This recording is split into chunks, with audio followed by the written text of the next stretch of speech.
For years, author Philip K. Howard has been warning us of the dire consequences to American democracy posed by our woefully dysfunctional government.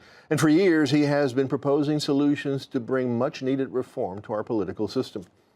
In his new book, Try Common Sense, Replacing Failed Ideologies of Left and Right, Howard provides a fresh analysis of the forces which have brought us to this moment of extreme political polarization and lays out a blueprint for not just reforming government, but for reinventing it in a fundamental way.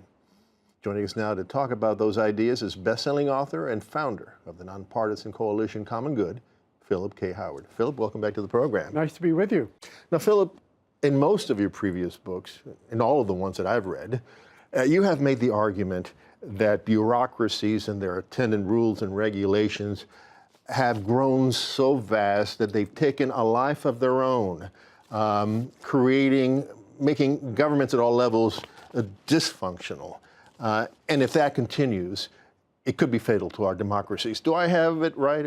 Yeah, that's right. But what's happened is that it's not just about the dysfunction of government, it's about the dysfunction of society. Mm-hmm. So what I talk about in this book are the forces that got Trump elected and created popularity for somewhat extreme candidates on the left as well. Yeah. And there's this sort of sense of, there's alienation, and alienation comes when people don't feel a sense of ownership of their own lives. They wake up in the morning, they don't feel they can make a difference. They can't really influence their schools because the rules tell you how to do things. They can't really have arguments about right and wrong because there's the threat of a lawsuit, or there's another rule that says, no, you have to do it this way. Yeah.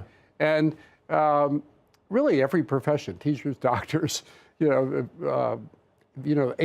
issues in the workplace, trying to get a permit from the government, it's all become progressively paralytic. So you're arguing that this sense of helplessness and powerlessness that Americans are feeling because of the way the things have developed is what has motivated them, driven them to go to extreme political ideologies and extreme political candidates? Yes, absolutely. Francis Fukuyama had a book out last year called Identity, about how at the source of the bottom of alienation isn't just that government is inefficient and ineffective, which it clearly is. Mm-hmm. I mean, there's not a program that's not broken, but that people don't feel that they are important anymore. And so when that happens, as happened in the 1930s, people grab onto kind of absolutist ideologies on both sides. Right. So it's very dangerous. It's very dangerous. It's a very dangerous time for democracy.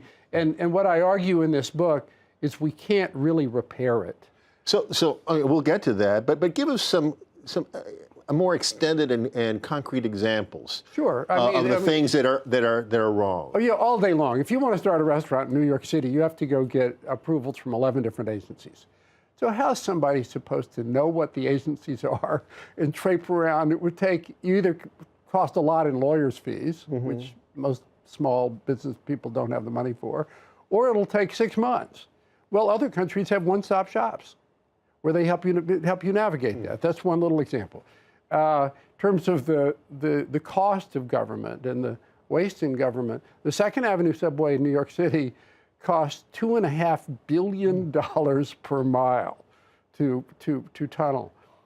The same size tunnel, using exactly the same machinery in Paris, France, a country not known for its efficient work laws, cost 1/5 as much. 1/5, 20% as much.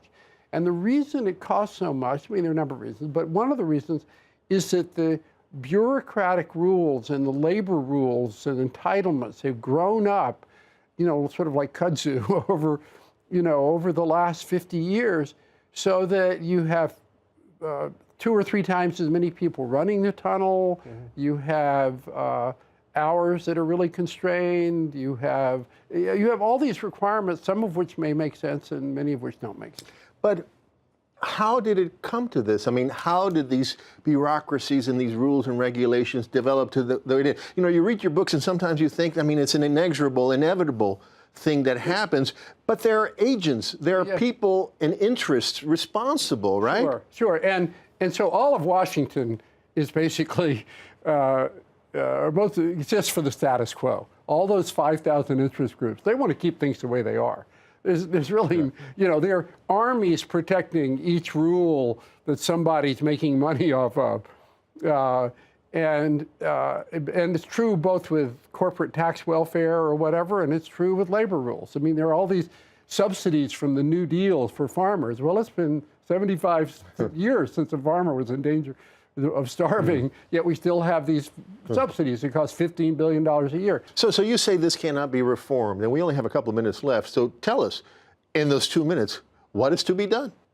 Fundamentally, what happens is you need to replace 1,000-page rule books, not with deregulation, that's where the Republicans are wrong, but with more practical, simpler codes that people can understand and give people the flexibility in their communities to try to make sense of them and then be accountable.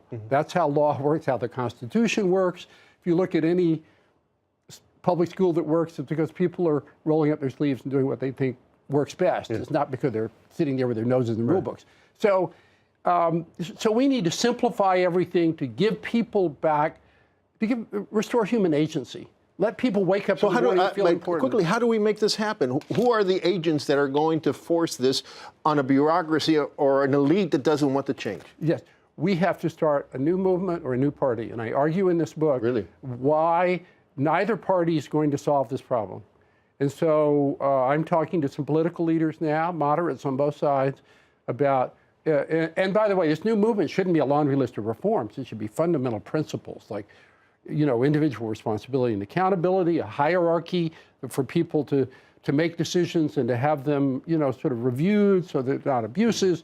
It's really basic principles that we've lost sight of because we've got this huge government's not government, it's kudzu. It's bureaucratic kudzu. Yeah. So in about 20 seconds, you've written many books before, offered many suggestions, but we're still here. What gives you the optimism that this time you will be listened to? Change doesn't happen incrementally. It happens in big gulps. It happens in the 1960s with the rights revolution, in the 30s, with the New Deal and the progressive era. We're at a period where we're going to have big change. Donald Trump is a symptom of the fact that we have change coming. Change is not avoidable. The question is what the change is going to be. All right, Philip. Well, thank you so much. It's been an interesting conversation. Thanks so much.